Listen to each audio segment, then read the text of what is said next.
మీకందరికీ ప్రభువైన యేసుక్రీస్తు నామమున దేవుని వందనాలు. దేవుని పరిశుద్ధ గ్రంథము నుండి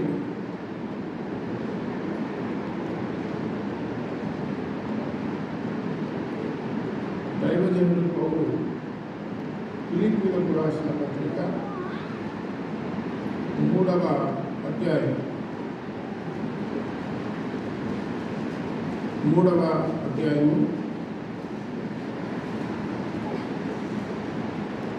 7వ వచనం నుండి చదువుతున్నా. అయినను ఏవేవి నాకు లాభకరములై ఉండెనో వాటిని క్రీస్తు నిమిత్తము నష్టముగా ఎంచుకుంటుని నిశ్చయముగా నా ప్రభువైన యేసుక్రీస్తుని గురించిన అతి శ్రేష్టమైన జ్ఞానము నిమిత్తమై సమస్తమును నష్టముగా ఎంచుకొనుచున్నాను. క్రీస్తును సంపాదించుకొని ధర్మశాస్త్రమునైన నా నీతిని కాక క్రీస్తునందలి విశ్వాసము వలనైన నీతి అనగా విశ్వాసమును బట్టి దేవుడు అనుగ్రహించు నీతి గలవాడనై ఆయన యందు అగుపడు నిమిత్తము ఏ విధము చేతే నేను మృతుల్లో నుండి నాకు పునరుత్థానము కలగవలనని ఆయన మరణ విషయంలో సమాన అనుభవము గలవాడనై ఆయనను ఆయన పునరుత్థాన బలమును ఎరుగు నిమిత్తము ఆయన శ్రమలలో పాలువాడకుండా ఎప్పుడో ఎరుగు నిమిత్తమును సమస్తమును నష్టపరుచుకొని వాటిని వెంటతో సమానంగా ఎంచుకొనుచున్నాను. చిన్న మాట ప్రార్థన మీద. పరలోకపు తండ్రి, మహిమగల దేవ, యేసు ప్రభువా, సర్వాధికారి, మీ పాదములకు వేలాది స్తోత్రాలు నాయన. ఎక్కడ 2, 3 నా నామముల కూడి ఇందులో వారి మధ్యన ఉంటాను సెలవిచ్చిన రక్షకుడా, మా మధ్యలో మీకు స్తోత్రములు చెల్లిస్తున్నా. ఇంతవరకు ఆత్మతో సత్యంతో ఆరాధించే భాగ్యం ఇచ్చారు, మీకు స్తోత్రాలు. జీవము గల దేవ, ఈ సన్నిధి మాకు తోడుగా ఉంచినందుకు స్తోత్రములు. చదువుకున్న వాక్య భాగాన్ని దీవించి ఆశీర్వదించి మాకు పంచిపెడుదురని, మాకందరికీ వినే చెవి గ్రహించే మనసు దయచేదురని ప్రియరక్షకుడైన యేసుక్రీస్తు వారి ఘనమైన నామమున ప్రార్థించి దీనులమై వేడుకొనుస్తున్నాము తండ్రి, ఆమేన్. ప్రియమైన వాళ్ళారా, నిన్నటి దినము మొన్నటి దినము ఎవరైనా న్యూస్ అనేది మీరు వింటా ఉంటే ఒకటి గుర్తుపెట్టుకోండి, మనం ఉండేది భూలోకంలోనే, పరలోకంలో కాదు, ఉండేది భూలోకంలో. ప్రపంచంలో ఏం జరుగుతూ ఉంది అనేది కూడా తెలుసుకోవాలి. క్రైస్తవుడు ఖచ్చితంగా తెలుసుకోవాలి. దాదాపు 5 దేశాల్లో భూకంపము, సునామీ వచ్చింది. పెద్ద పెద్ద అపార్ట్మెంట్లు కూలిపోయినాయి, రోడ్లు పగిలిపోయినాయి, సముద్రాలు ఉప్పొంగినాయి, మొత్తం 1000 మంది చనిపోయినారు.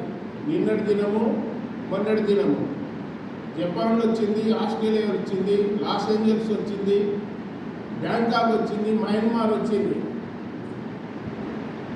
ఆ సంఘటనలు చూస్తానే రాత్రి అర్ధగంటసేపు ఏడ్చిన.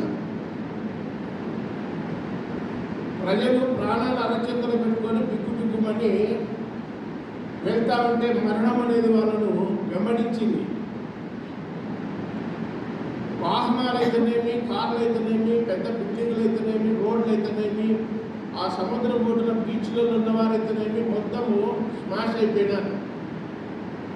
నంద్యాలలో శుభ్రంగా కూర్చొని స్నానాలు చేసి వచ్చి దేవుడా వాళ్ళు బ్రతికించిన ఉన్నాయని చెప్పి ఏమి సీమ కూడా పుట్టినట్టు బెల్లం పుట్టిన లెక్క మెదగా ఉన్నాం. ప్రపంచంలో మానవులు ఉన్నారు. వాళ్ళందరి కోసం మనం ఏం చేయాలంటే ప్రార్థన చేయాలి. ఇంకొకటి, మొన్నటి దినము పోయిన ఆదివారం కాకుండా సోమవారం రోజు ఒక దైవ సేవకుడు మరణించినాడు రాజమండ్రి దగ్గర, అగడాల ప్రవీణ్ కుమార్ అని చెప్పి. అతడు దేవుని వాక్యాన్ని ప్రపంచానికి యేసుక్రీస్తే దేవుడు, మీరు నమ్మిన నమ్మకమైన చెప్పి అనేక డిబేట్లలో కూర్చొని రుజువు చేసినాడు. అలాంటి వారిని మేము బ్రతకనీయమని చెప్పి దాదాపు సంవత్సరం నుండి ఆయన మీద నిఘా పెట్టుకొని ఉన్నారు. ఒకరోజు రానే వచ్చింది, పోయిన 25వ తారీఖు దాడి చేసి చంపేసినారు. మనము బయటికి వెళ్ళాము. మనం ఎట్లున్నామంటే బాయిలో కప్పల్లాగా లోపల కూర్చొని ఏమి పట్టునట్టున్నారు. ఇలాంటి వారు దేవునికి పనికిరారని చెప్పి రాయబడింది గ్రంథంలో. ఒకటి గుర్తు పెట్టుకోండి, భారతదేశానికి సరిహద్దు బార్డర్లలో మిలిటరీ దళం ఉంది, రక్షణ దళం 4 రకాలు ఉంది. ఇది వాళ్ళంతా దేనికున్నారంటే దేశంలో ఉన్న 140 కోట్ల ప్రజలను కాపాడడానికి, నిద్రపోనికి కాదు. ఎందుకున్నారు రక్షణ దళము, ఎయిర్ ఫోర్స్, నావికా దళము? ఇదంతా అంటే శత్రువు దాడి చేయకుండా ఉండడానికి. మరి ప్రపంచం మీద సాతానుడు ఎవరిని తిరుగుతున్నా అని చెప్పి వాడు గర్తించుకోవాలే తిరుగుతున్నాడు. వాడి దాడి నుండి కాపాడడానికి కూడా మనం ఏం చేయాలంటే ప్రార్థన చేయాలి. కాబట్టి భయంకరమైన పరిస్థితులు ఒక 20 రోజుల కిందట ఇలాంటి సునామీ వస్తుంది, భూకంపాలు వస్తాయి, ప్రజలందరూ అలర్ట్గా జాగ్రత్తగా ఉండాలని చెప్పి హెచ్చరిక చేసినారు. మీకు తెలుసో తెలియదో, సముద్రంలో ఉన్నటువంటి టాటాయిస్ ఒడ్డుకొచ్చి చచ్చిపోయినాయి. పెద్ద పెద్ద తిమింగలాలు ఆస్ట్రేలియా దేశంలో బయటికి వచ్చి చచ్చిపోయినాయి. మన ఒరిస్సా బార్డర్లో లేదా చెన్నై ఆ ప్రాంతంలో ఒడ్డుకొచ్చినాయి. 5,000 మీటర్ల లోతులో ఉన్నటువంటి జెల్లీ ఫిష్లు అనేవి బయటికి వచ్చి చనిపోయినాయి. అవన్నీ వచ్చినాయి అంటే ఏదో రాబోతుంది, ప్రపంచంలో ప్రమాదం రాబోతుంది అని చెప్పి ముందుగానే పసిగట్టినారు. అది రానే వచ్చింది. 28వ తారీఖు 29వ తారీఖు ఈ రోజు కూడా జరుగుతూ ఉంది. అమెరికా, లాస్ ఏంజల్స్, కాలిఫోర్నియా అని చెప్పి అగ్ని చేత కాలిపోయినాయి ఇంతకుముందు.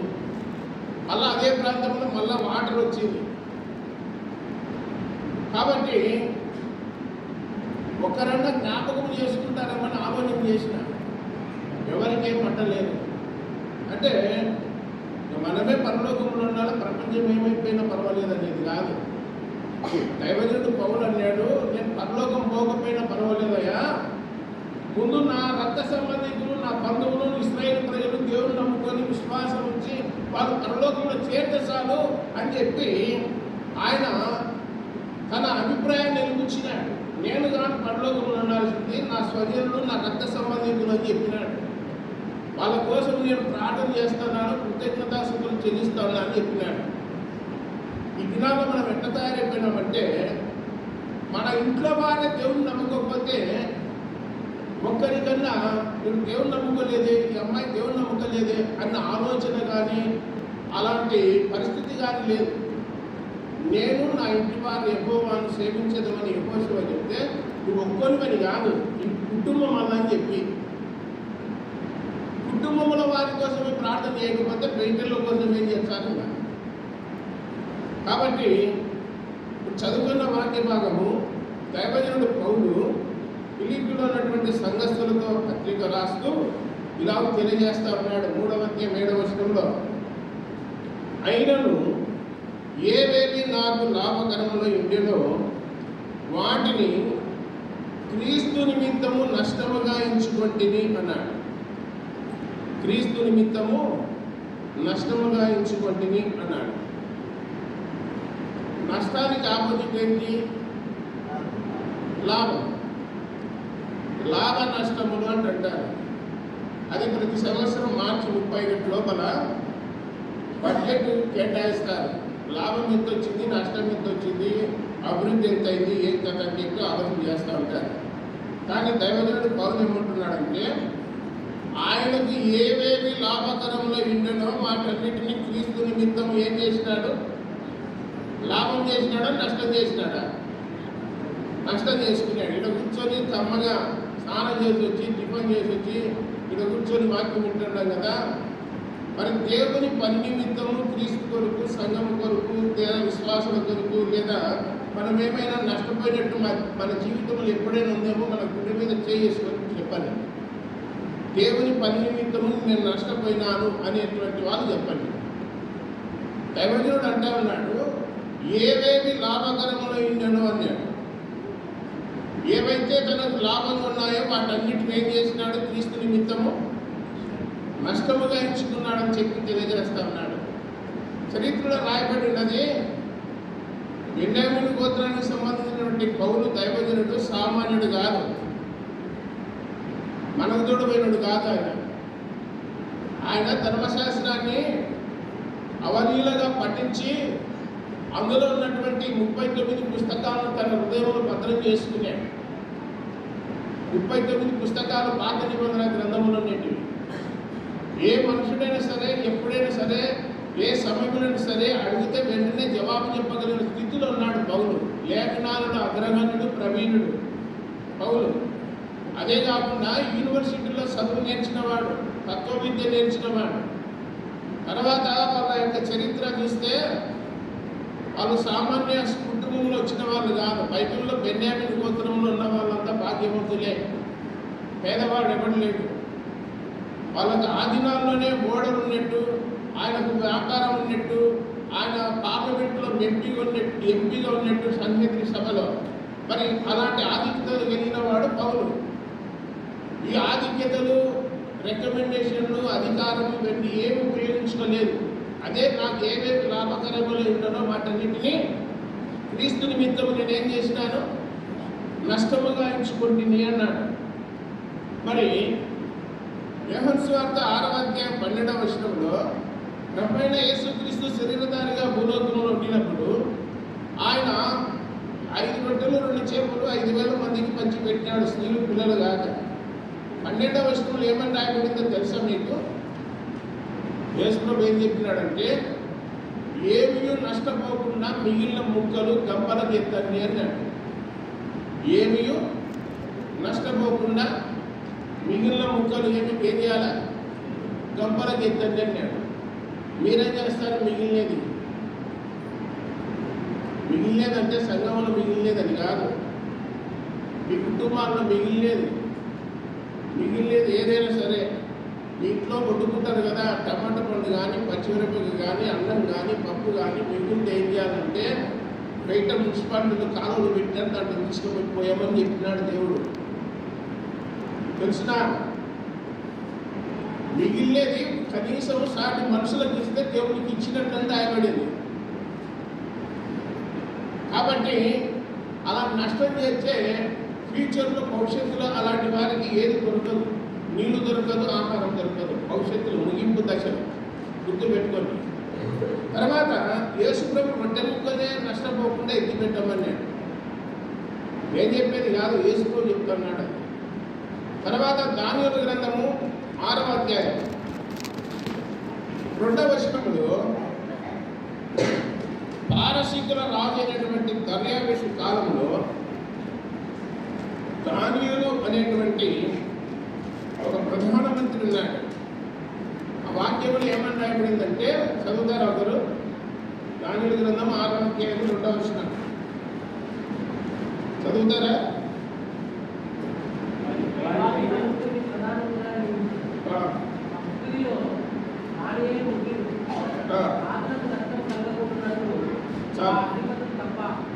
చాలు రాజులకు నష్టము కలగకుండా చూసుకునేవాడని రాయబడింది. దర్యావేషు అనే రాజు, పార్శ్విక దేశపు రాజు, నష్టము కలగకుండా చూసుకుంటున్నాడు దానియేలు గ్రంథంలో. కాబట్టి ఆయన మీద తప్పు కానీ, నేరము కానీ, లోపము కానీ కనుగొనాలని చెప్పి సకల విధాల ప్రయత్నాలు చేసినారు. ఆ కాలంలో ప్రయత్నాలు చేసి ఏమి కనుక్కోలేకపోయినారు. అయితే వాళ్ళకు వచ్చిన దురుద్దేశము, అసూయ, ద్వేషం ఏమిటంటే, ఒక 30 రోజులు ఎవరికి కానీ ప్రార్థన చేయకూడదు, రాజు దగ్గర తప్పని చెప్పి ఒక శాసనం చేయించి ఎలాగైనా సరే ఆ దానియేలు అనేటువంటి ఆ ప్రవక్తను లేదా ప్రధానమంత్రిని ఇరుకున పడేయాలా అని చెప్పి ప్లాన్ చేసినారు. ఆ ప్లాన్లో సక్సెస్ అయినారు. దర్యావేషు కాలంలోనే దానియేలును తీసుకొని పోయి సింహాల గుహలో వేసినట్టు రాయబడింది. అక్కడ రాయబడిన మాట ఏంటంటే 6వ అధ్యాయం 23వ వచనంలో, ఈ దానియేలు దేవుని యందు భక్తి గలవాడైనందున సింహములు ఏ హానియో చేయలేదు అని రాయబడింది. కాబట్టి నష్టము లేకుండా చేయమన్నాడు. ఏ పనైనా ఏం చేయాలి? నష్టం లేకుండా చేయమన్నాడు. నష్టం చేసే వాళ్ళు ఉన్నారంటే దానివల్ల ఏం ప్రయోజనం ఉండదు. దైవజనుడు పౌలు రాసిన మొదటి పత్రిక 3వ అధ్యాయం. కొరింథీయులకు రాసిన మొదటి పత్రిక 3వ అధ్యాయం 14-15 వచనాలు ఒకటి చదవండి.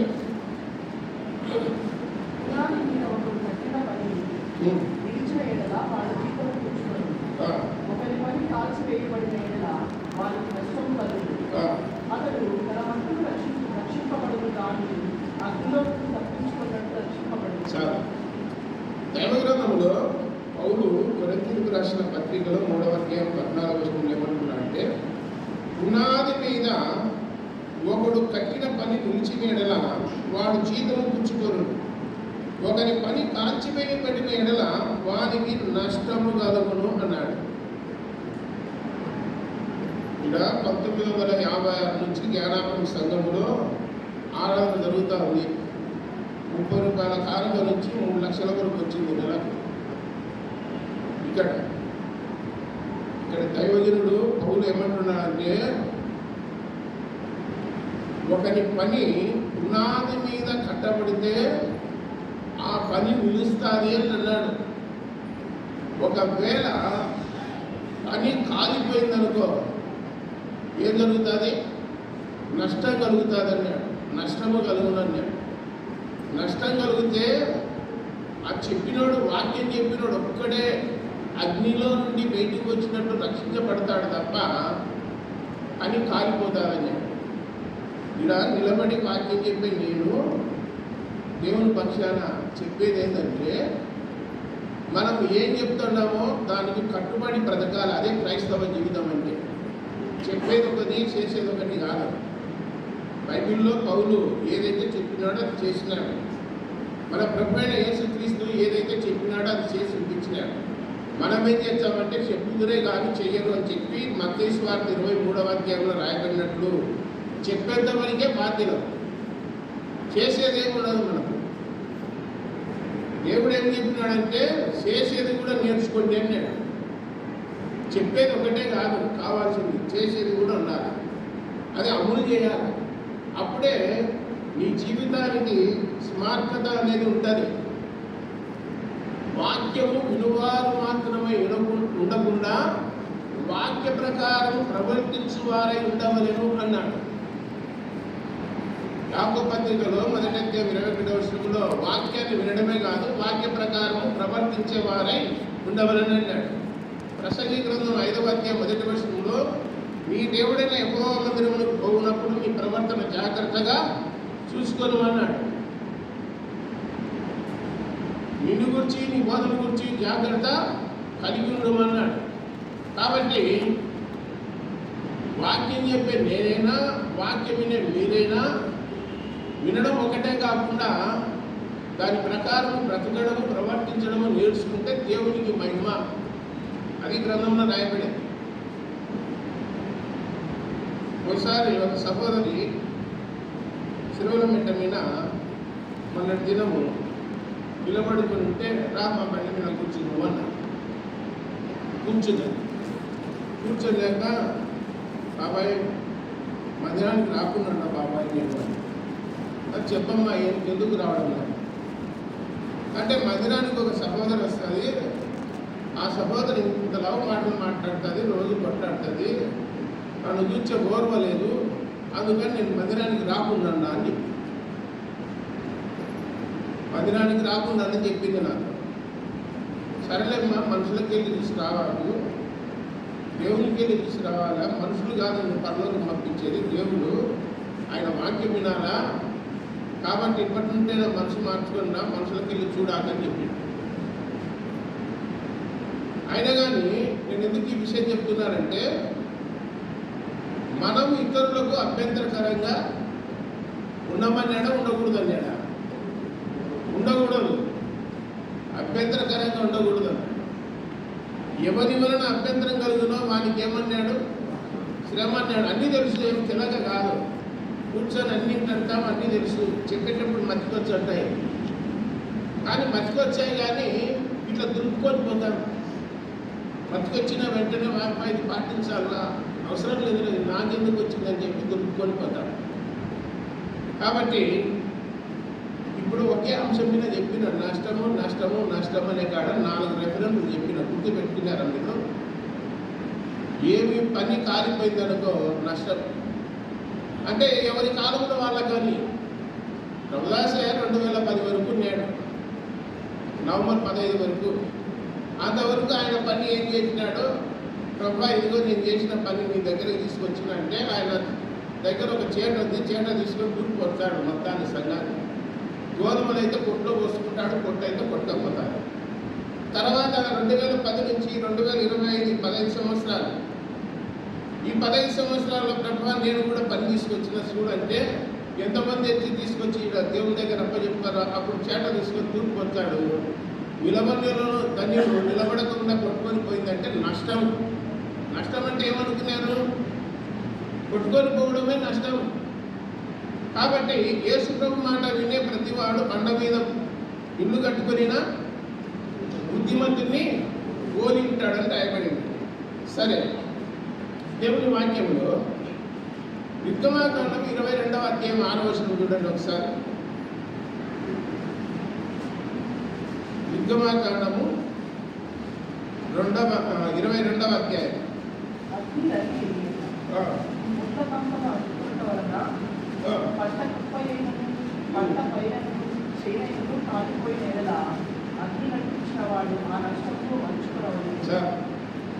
ఇక్కడ మనకి వెళ్ళి చూడండి, ఇక్కడ రైతులు పొలాలలో పంట పండిస్తుంటారు కదా, ఆ పంటను ఎవడైనా సరే ఆ పొట్టుకు కానీ వరిగడ్డికి కానీ నిప్పు పెట్టినప్పుడు అది అడ్డుకొని గాలి అట్ల పోయి ఇట్లా పోయి గింజల మీద పడింది అనుకోండి, మంట అగ్ని, ఆ గింజల కుప్ప కాలిపోయింది అనుకోండి, అప్పుడు అంటించిన వాడు నష్టమించుకోవాలని చెప్పి రాసినాడు. నువ్వు చూసినామన్నా నేను అంటించింది, మాకేం తెలుసు ఎట్లా కాలిపోయిందో అని అంటే దేవుడు ఒప్పుకోడు. దేవుడు ఒప్పుకోడు అట్లా. నువ్వు తప్పించుకుంటావేమో కానీ ఆ నష్టాన్ని దేవుడు తెచ్చుకుంటాడు. పొలాలలో పిల్ల శ్రేష్ఠులుగా చేసినానన్నా పక్కన ఒరిగేటట్టు అంటి పెట్టాను, అది కానీ వామి కాలిపోయింది అంటే అది నష్టం పెట్టుకోవాలంటున్నాడు దేవుడు పాత నిబంధనలు. నాకేం తెలియదని తప్పించుకోనికి లేదు. కాబట్టి వీటన్నిటికంటే మానవుని ఆత్మ శ్రేష్టమైంది. ఒక ఆత్మ నశించి నరకానికి వెళ్ళడం దేవునికి ఇష్టం లేదన్నాడు. కాబట్టి దైవగ్రంథంలో పరిశీలన చేస్తే మన పని నిలబడేదిగా ఉండాలి. 10th క్లాస్ ఇంటర్మీడియట్ ఎగ్జామ్స్ రాసిన 10th క్లాస్కు రేపు లాస్ట్ అంటే మంగళవారం, రేపు పండగని రద్దు చేసి ఎగ్జామ్ మంగళవారం పెట్టినారు. సోషల్ స్టడీస్ లాస్ట్ పరీక్ష. కాబట్టి పాస్ అయిన వాళ్ళకి సంతోషము, ఫెయిల్ అయిన వాళ్ళకు బాధ. అందరూ పాస్ కావాలని, అందరూ పాస్ కావాలి, అది మనం ప్రార్థన చేయాల్సింది. మన వాళ్ళ కోసం మీరు చేసుకొని కాదు, అది స్వార్థం అంటారు. మన కోసం మనం చేసుకుంటే ఏమంటారు? స్వార్థం అంటారు. అందరూ మేలు కోరుకునేవాడే క్రైస్తవుడు. గుర్తుపెట్టుకోండి, అందరితో సమాధానం కలిగి ఉండుట, శక్యమైతే అందరితో సమాధానం కలిగి ఉండని చెప్పి గ్రంథంలో రాయించినాడు. సరే, ఇంకొక మాట ఏంటంటే ఫిలిప్పీయులకు రాసిన పత్రిక 3వ అధ్యాయము 8వ వచనం. 8వ వచనంలో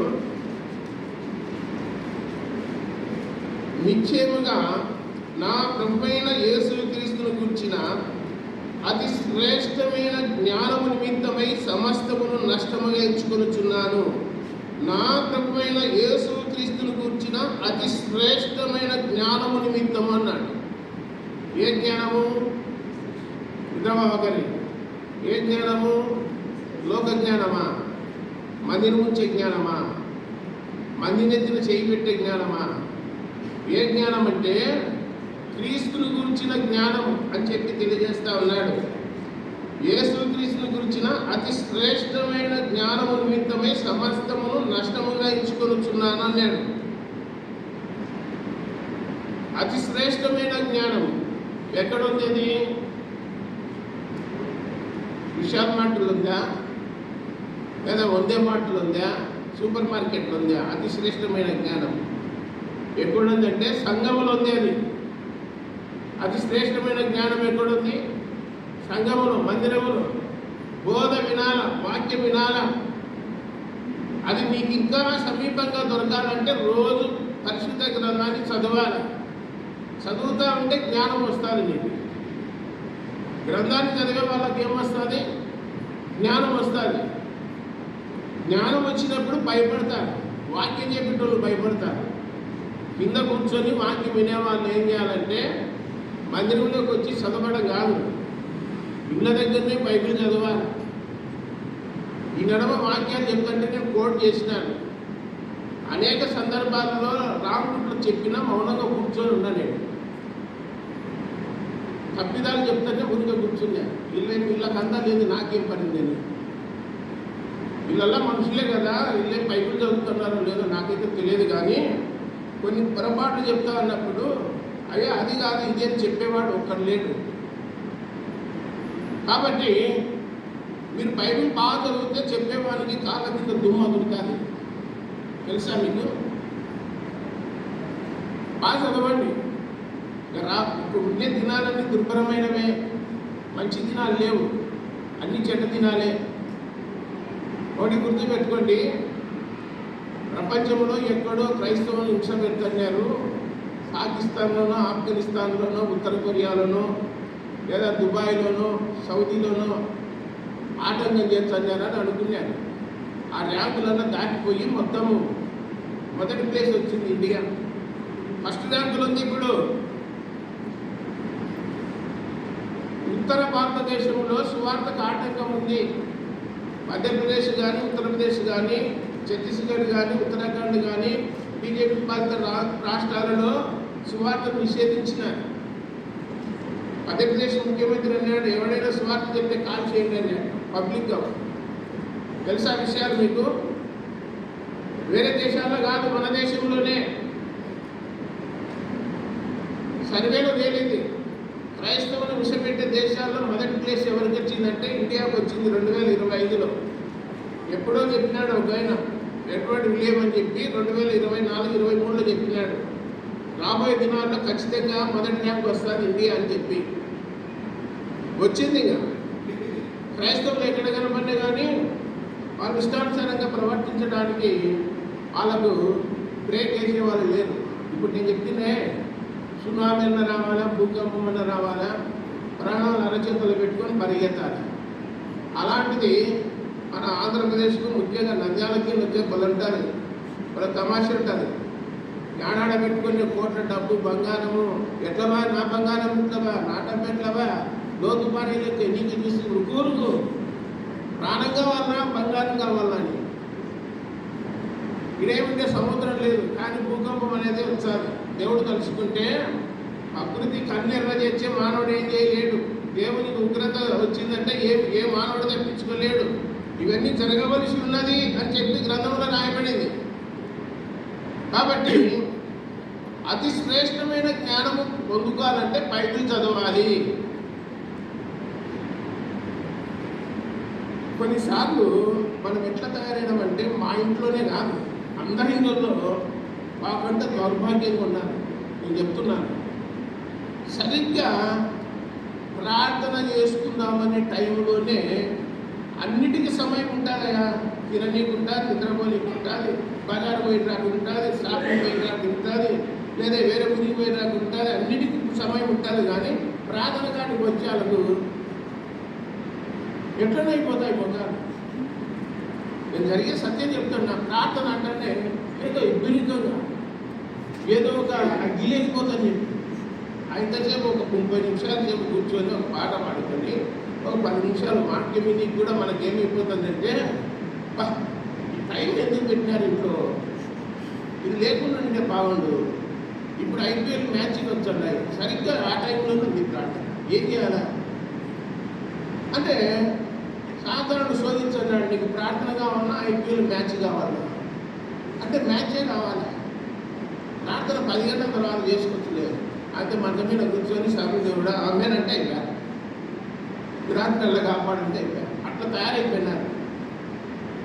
ఏ కుటుంబంలోనైతే ప్రార్థన ఉండదో ఆ కుటుంబంలో ఏముంటుందని చెప్పిన ఇంతకుముందు దయం ఉంటుంది. గుర్తుపెట్టుకోండి. గొడవలు ఉంటాయి, సమస్యలు ఉంటాయి, బాధలు ఉంటాయి, శ్రమలు ఉంటాయి, దుఃఖం ఉంటాయి. కుటుంబంలో ప్రార్థన అనేది ఉంటే సాధారణ ఇంట్లో ప్రవేశించడానికి వీలు ఉండదు. దేవుడు కంచె వేస్తాడు. సరే, ఇప్పుడు దైవ గ్రంథాలను పరిశీలన చేస్తే మరి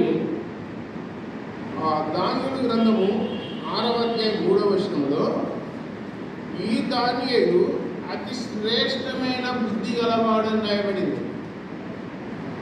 అతి శ్రేష్టమైన బుద్ధి గలవాడు దానియేలు అని చెప్పి రాయబడింది. కాబట్టి ఆయన ప్రార్థన చేస్తే దేవుడు జవాబిచ్చినాడు.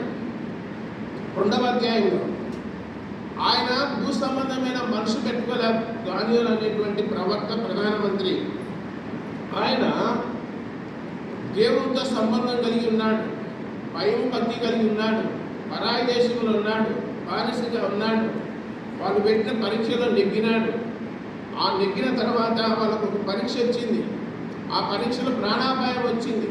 ప్రాణాపాయం వచ్చినప్పుడు ఆ రాత్రి అంతా ప్రార్థనలు గడిపినారు. శత్రుకు, మెషకు, అభిజ్ఞకు, దానియేలు అనేటోళ్ళు. దేవుడు జవాబిచ్చినాడు. జవాబిచ్చినాక ఆ రాజు మెచ్చుకొని నెబుకద్నెజరు 2వ అధ్యాయంలో ప్రధానమంత్రిగా చేసినాడు. అయ్యా, నేను ఒక్కని ప్రధానమంత్రిగా ఉంటే బాగుండదు, నాకు ఇంకా 3 స్నేహితులు ఉన్నారు, వారిని కూడా ఒక ప్రముఖమైన స్థానాల్లో ఉంచని చెప్పి దానియేలు అనేటైనా అడిగినాడు. అడిగితే నెబుకద్నెజరు రాజు ఆ 3 కూడా సంస్థానంలో అధిపతులుగా నియమించినాడని చెప్పి రాయబడింది. మనం దేనికోసం అడుగుతాము? మన ఇళ్ళల్లో 10th ఫెయిల్ అయిన వాళ్ళు, ఇంటర్ ఫెయిల్ అయిన వాళ్ళు ఉంటారు, లేదా డిగ్రీ ఫెయిల్ అయిన వాళ్ళు. అంటే ఏ పనికి తరం కాదు. వాళ్ళని తీసుకొని వచ్చి మందిరంలోకి, అన్న అన్నాడు ఏమన్నా సేవకు పనికి వచ్చాడేమో చూడండి, ఇట్లా తయారైనా. ఒక 50,000 జీతం సంపాదించేటట్టు తీసుకొని వచ్చి సంఘానికి ఏమన్నా పనికి వచ్చాడేమో చూడండి అంటారు ఎవరన్నా? 50,000 జీతం తెచ్చేవాడిని తీసుకొచ్చి సంఘానికి పనికి వచ్చాడేమని అడుగుతారా? నువ్వు బాగా చెప్తావన్నా. ఆ రోజు పౌలు అనుకున్నాడు, 50,000 వచ్చినా నాకేం ఇబ్బంది ఏమన్నా, దేవుని నిమిత్తం, క్రీస్తు నిమిత్తం నష్టంగా చేసుకుంటాను, కానీ 50,000 పోగొట్టుకుంటాను, నాకు పోగొట్టుకోను అని అట్లా తయారైనా. దానిలో రెండైనా నాకు ఇంకా 3 స్నేహితులు ఉన్నారు, వారికి ఏం చేయాలంటే నువ్వు ఏదో పోస్ట్ ఇవ్వంటే సంస్థానంలో అధిపతిగా చేసినాడు. ధనవంతుడు పాతాళంలో ఏమంటున్నాడంటే నాకు ఇంకా ఎంతమంది ఉన్నారు? 5 మంది ఉన్నారంట. ఆయన నా దగ్గరనే బతికినారు. వాళ్ళు దేవుడు లేదు, దైవం లేదు, భయం లేదు, భక్తి లేదు, మందిరం లేదు, సవాసం లేదు, ఏం లేదు. వాళ్ళు పొరపాటున చచ్చిపోతే పాతాళం వచ్చారు. అబ్రహామా దయచేసి లాజరును పంపినాయన అంటున్నాడు. 5 మంది సహోదరులు ఉన్నారు, వాళ్ళు దేవుడు నమ్ముకోవాలన్నారు అని ఎక్కడ అడుగుతున్నాడు? పాతాళంలో, పరదేశంలో ఉన్న అబ్రహామును అడుగుతున్నాడు. వాళ్ళు మందిరానికి పొమ్మని చెప్పు, ప్రార్థన పొమ్మని చెప్పు, వాక్యం వినమని చెప్పు అని అడుగుతున్నాడు.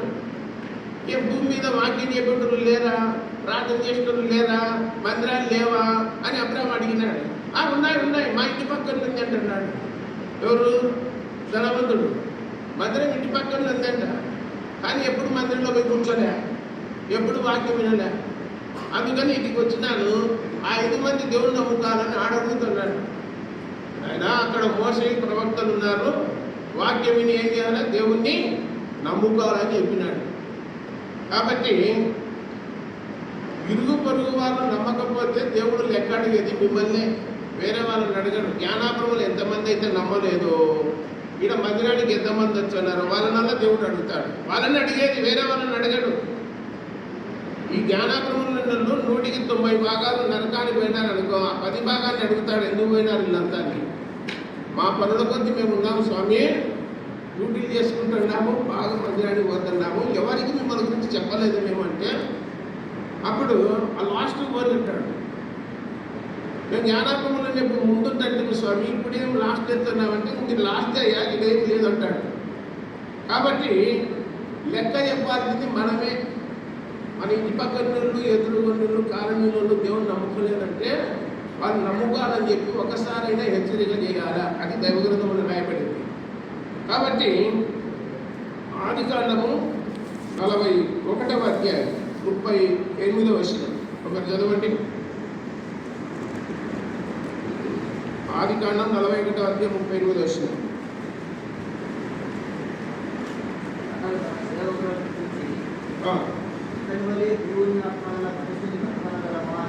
చాలు.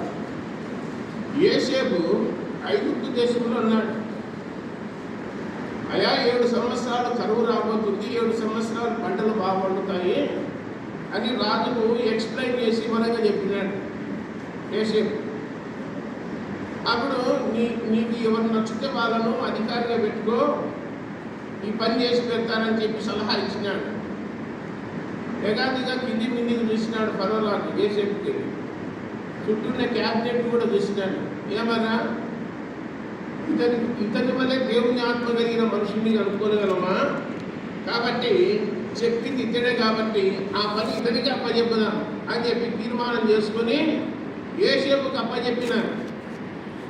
ప్రపంచంలో ఉన్న జనం అంతా బ్రతికేటట్లుగా, ఆహారం నిల్వ చేసేటట్లుగా, పంటలు పండించినటువన్నీ తీసుకొని వచ్చి ఐగుప్తు దేశంలో ఉంచేటట్లుగా ప్రధానమంత్రిగా చేసినాడని చెప్పి గ్రంథంలో చూస్తుంది. ఇతని వలె దేవుని ఆత్మ కలిగిన మనుషుణ్ణి కనుగొనగలమా? అతి శ్రేష్టమైన జ్ఞానం గలవాడు, అతి శ్రేష్టమైన బుద్ధి గలవాడు. అలాంటి లిస్టులో చాలామంది ఉన్నారు బైబిల్లో, గ్రంథంలో ఉన్నారు. చూస్తారా ఒకసారి? నిర్గమాకాండము 35వ అధ్యాయం. నిర్గమాకాండము 35వ అధ్యాయం 30వ వచనం. మరియు మోషే ఇశ్రాయేలు చూడుడి, యెహోవా ఊరు కుమారులను ఊరు మనుషులైన ప్రజలను పిలిచి విచిత్రమైన పనులను కలిగించడం బంగారుతోనూ వెండితోనూ ఇతరులతోనూ ప్రతిష్ఠితులను రత్నములను సానబెట్టి పొదుగులను చెప్పులను విచిత్రమైన పనులన్నింటినీ చేయటను వారిని ప్రజ్ఞా వివేక జ్ఞానమును కలుగునట్లు దేవుని ఆత్మతో వారిని నింపి ఉన్నాడు. చాలు. ఇక్కడ దైవజనుడు మోషే ఉన్నాడు, ప్రధాన యాజకుడు అహరోను ఉన్నాడు, వారి కుమారులు లేవీలు ఉన్నారు, జనసమూహం ఉన్నారు, ఇశ్రాయేలు ప్రజలకు అధిపతులైన వారు, గోత్రాల తరపున పెద్దలైన వారు, ప్రముఖులు ఉన్నారు, చాలామంది ఉన్నారు. అయితే దేవుడు మోషే దగ్గరికి వచ్చి ఒక మాట చెప్పినాడు. ఏం చెప్తున్నాడంటే, యెహోవా ఊరు కుమారుడును ఊరు మనవడునైన బెషలేలును పేరు పెట్టి పిలిచి విచిత్రమైన పనులను కల్పించుటకును, బంగారుతో వెండితో ఇత్తడితో పనిచేయుటకు, రత్నములను సానబెట్టుటకు, పొదుగుటకు, చెక్కుటకు, విచిత్రమైన పనులన్నింటినీ చేయుటకును వారికి ప్రజ్ఞా వివేక జ్ఞానమును కలిగినట్లు దేవుని ఆత్మతో వారిని నింపి ఉన్నాడు అని రాయబడింది. ఇక్కడ బెషలేలు అనే ఒక యవనస్తుడు ఉన్నాడు. ఆ యవనస్తునికి ఈ పనులన్నా చేయడానికి దేవుడే తన ఆత్మతో నింపి ఉన్నాడని రాయబడింది. బంగారుతో కానీ, వెండితో కానీ, ఇత్తడితో కానీ, ఇనుముతో కానీ, మరి దేనిదైనా సరే ఏ పనైనా చేయడానికి ప్రజ్ఞా వివేకములు ఆడ ప్రజ్ఞ వివేక జ్ఞానములు అన్నాడు. ప్రజ్ఞ 5th క్లాస్లో ఇప్పుడు జీపీఏ సిస్టమ్ లేదు. 600కు మార్కులు పెట్టాడు, 596, 97 వచ్చే స్టేట్ ఫస్ట్ వచ్చినాడు రా అని ఉంటారు. వాళ్ళ స్కూల్ పేరు వేసుకుంటారు. జ్ఞానాంగములో బైబిల్లో ప్రజ్ఞ వివేక జ్ఞానములు కలిగిన వాళ్ళు, అతి శ్రేష్టమైన బుద్ధి కలిగిన వాళ్ళు, అతి శ్రేష్టమైన జ్ఞానం కలిగిన వాళ్ళు ఎవరైనా ఉన్నారని చెప్పి పరీక్ష పెడితే మొదటి ప్లేస్ వచ్చింది అనుకో, దేవునికి సంతోషం. దేంట్లో మొదటి ప్లేస్? లేఖనాలలో. మనం తినే దాంట్లో కాదు ఫస్ట్ రావాల్సింది. తిండి తినడంలో ఫస్ట్ వచ్చినామని చెప్పకూడదు. ఒకడు స్కూల్కి పోయి నాయన నేను ఫస్ట్ వచ్చినా నాయన అంటే ఎట్టొచ్చినారంటే వాడు వదులుతానే ఇంటికి వచ్చినాడంట ఫస్ట్. బట్టి వదిలిపెడతానే ఇంటికి వచ్చినాడంట ఫస్ట్. అది పెద్ద గ్రేట్గా చెప్పుకుంటున్నాడు. వెనకసారి చెప్పినాడు, ముందు చెప్తే సంతోషపడినాడు. ఏమిట్లు వచ్చినాడు ఫస్ట్ అని. ఇంటికి వచ్చిన ఫస్ట్ అంటే బుద్ధి లేదు అన్నాడు. లేఖనాల్లో ఫస్ట్ ఉండాలి. బైబిల్లో 6వ అధ్యాయం ముగింపులు అన్నాడు అపొస్తలుల కార్యం. స్టెఫెన్ అనేటువంటి మనసుడు కృపతోనూ విశ్వాసంతోనూ నిండుకునే వాడు అతడు అగుపరిచినటువంటి జ్ఞానమును, అతడు అగుపరిచినటువంటి ఆ మాటలను ఎవరును ఎదిరించలేకపోయి అని రాయబడింది. ఏ మాట చెప్పినా వాక్యం మన గుర్తుపెట్టుకోండి. మనుషులు చెప్పినటువన్నీ గాలి పట్టుకోపోతాయి, బైబిల్లో ఉండేటివన్నీ నిలిచిపోతాయి. కాబట్టి బెసలేలు అనేటువంటి వానికి ప్రజ్ఞ వివేక జ్ఞానమును దేవుడిచ్చి ఉన్నాడు. దేవుని ఆత్మతో వాడిని నింపి ఉన్నాడు. వాడిని పేరు పెట్టి తీసిన అన్నాడు. మేడ్ చెట్టు మీద ఒక కూర్చొని ఉన్నాడు. ప్రతి కూడా పాపాత్ముడా రారా కిందికి అన్నాడా. ఏమన్నాడు యేసు ప్రభు? జక్కయ్య త్వరగా దిగుము, నేను నీ ఇంట ఉండవలసి ఉన్నది అంటే సంతోషంతో చేర్చుకున్నాడంట. ఇంతమందిలో నన్నే పిలిచివా స్వామి, ప్రజల కల్లా నేను ఇష్టం లేదే, నన్నెట్లా పిలిచివి అని చెప్పి యాత్రిక పడినాడు ఆ జక్కయ్య. చెట్టు మీద దిగినాడు సంతోషంగా. వెంటనే యేసు ప్రభు ఇంటికి పోయినాడు. ఇతడు కూడా అబ్రహాము కుమారుడు అన్నాడు. లోకం వల్ల అంటుంది ఎరుకోబడిన ప్రధాన పాపి అన్నాడు. లోకం వల్ల అనవచ్చు కానీ యేసు ప్రభు అన్నాడు ఇతడు అబ్రహాము కుమారుడే. ఎప్పుడైతే యేసు ప్రభుని ఇంట్లో చేర్చుకున్నాడో, హృదయంలో చేర్చుకున్నాడో, ఆ ఇంటికి ఏమొచ్చింది? రక్షణ వచ్చింది. కాబట్టి ప్రజ్ఞ వివేక జ్ఞానములు ఇచ్చేది ఎవరంటే దేవుడు. అవన్నీ ఇచ్చేది ఎవరు? దేవుడు. లేఖనాలలో ఎవరైతే ప్రాముఖ్యత సంపాదిస్తారో వాళ్ళకు దేవుడు తోడుగా ఉంటాడు. గుర్తుపెట్టుకోండి. వాటితో పాటు మనము భయం భక్తి కలిగి ఉండాలి. అప్పుడే దేవుడు తోడుగా ఉండేది. తర్వాత అదే దాంట్లో 34వ వచనంలో అతడును తాను గోత్రికుడును అహిషామాకు కుమారుడైన అహోలీయాబును ఇతరులకు నేర్పునట్లు వారికి బుద్ధి పుట్టించెను. అహోలీయాబుకు ఇక్కడ ఇంకొక సహోదరుని పరిచయం చేస్తున్నాడు దేవుడు. బెసలేలుకి ఇంకొకరిని తోడు పెట్టినాడు. ఒక్కడే చేయలేడు పని. గుర్తుపెట్టుకోండి. ఎప్పుడే కానీ ఎవరైనా సువార్త చెప్పాలని పోతే ఒక్కరు వాకని. ఇంకా స్వార్థ 10వ అధ్యాయం 1వ వచనంలో యేసు ప్రభు ఎంతమందిని పంపినాడు? ఒక్కొక్క గ్రామానికి ఒక్కరిని పంపినాడా? ఇద్దరిని పంపినాడా? ఇద్దరిని పంపినాడు.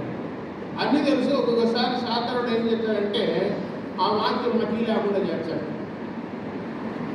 పగడాల ప్రవీణ్ కుమార్ అంటే ఒక్కడే పోయినాడు దొరికినాడు. అపవాది సాతాను బుక్ చేసినాడు. ఒక్కడు పోవాలని చెప్పి సోషల్ మీడియాలో చెప్తున్నారు. ఇద్దరిద్దరు పోయి దయచేసి నా మాటని అని చెప్పి పెట్టినారు. యేసు ప్రభు కూడా ఇద్దరిని పంపినాడు. కాబట్టి ఎప్పుడైనా సువార్త చెప్పాలని పోవాలంటే, ఏదైనా సంఘానికి పోవాలంటే బైక్ మీద పోయే పాట అయితే ఇద్దరు పోండి అని చెప్పి తెలియజేస్తా ఉన్నారు. కాబట్టి ఇక్కడ ఇంకొక సహోదరుని అహోలీయాబు అనేటువంటి యవనస్తుని నేర్పేటట్లు, బుద్ధి నేర్పేటట్లు అనే మాట రాయబడింది.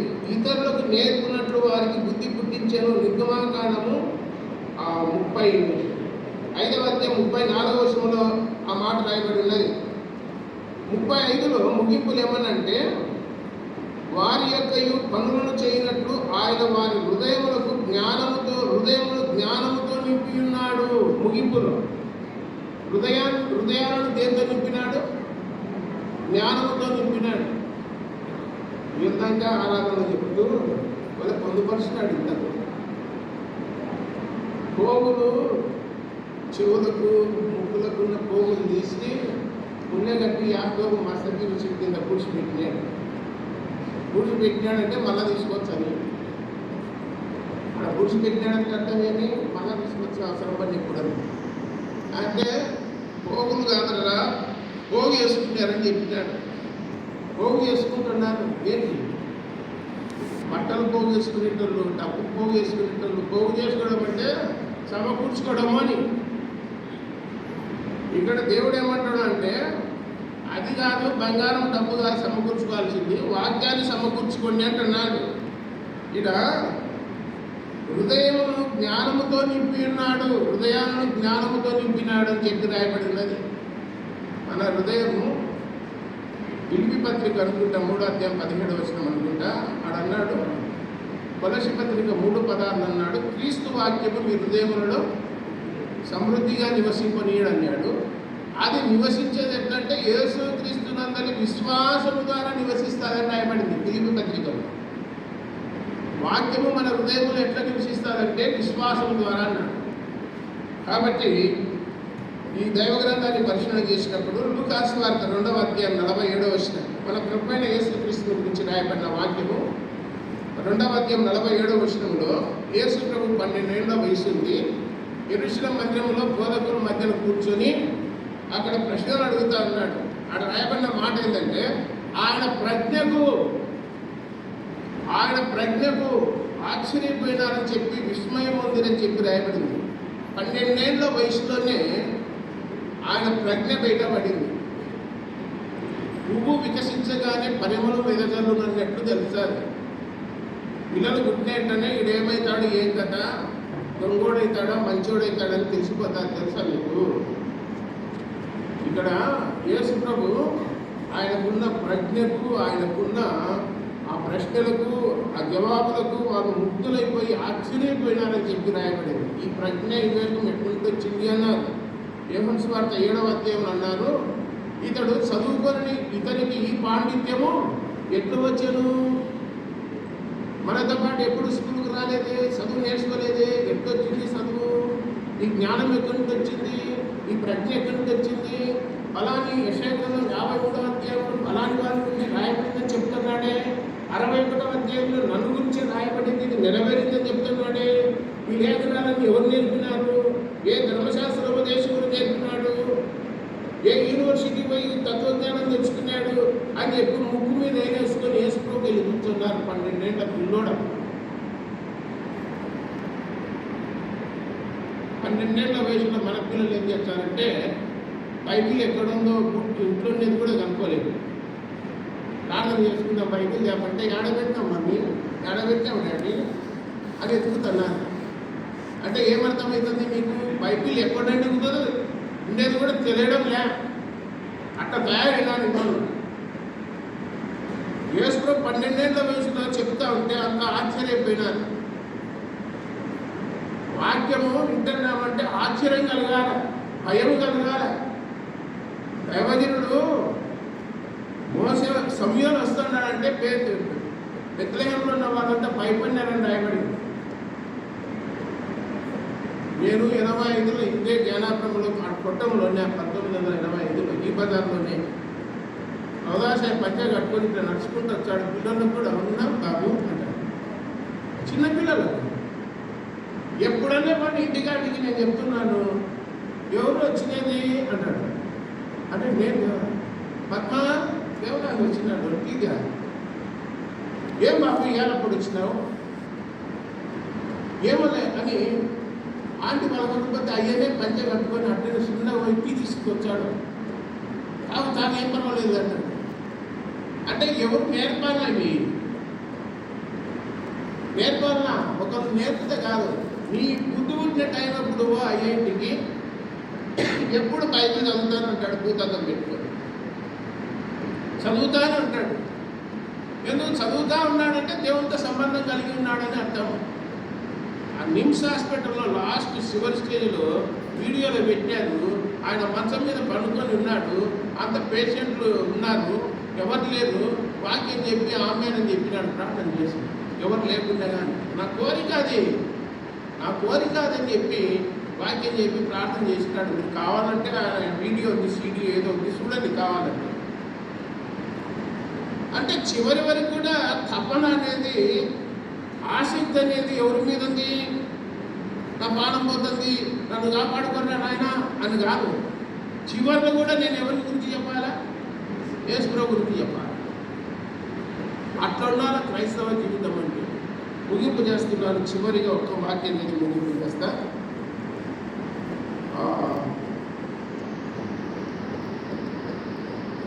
అపొస్తలుల కార్యాలు అదే చెప్పిన 6వ అధ్యాయం 10వ వచనం. అపోస్తలుల కార్యములు 6:10.